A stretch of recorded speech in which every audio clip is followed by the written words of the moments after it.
Hi everyone, in this video I will show you how to use and understand your Honeywell home thermostat, how it works, what the buttons means and how to set your preferred room temperature easily.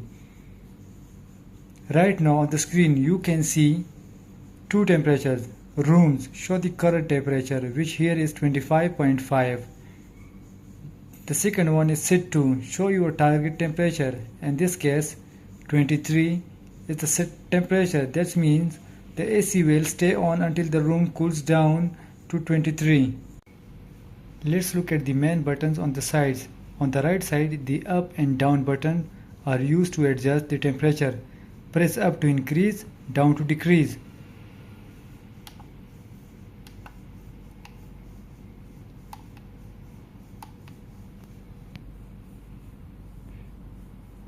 On the left side, you have buttons for different functions.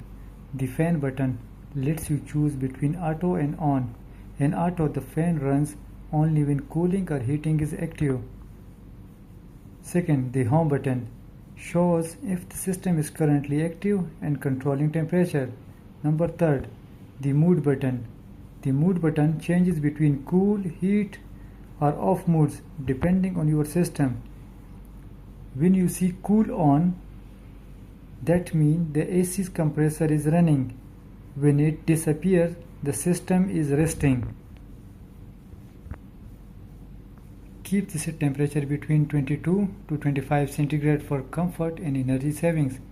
If your display shows heat on, it means it's in heating mood, perfect for winter. Always keep the thermostat clean and away from the direct sunlight or drafts so it reaches the correct room temperature.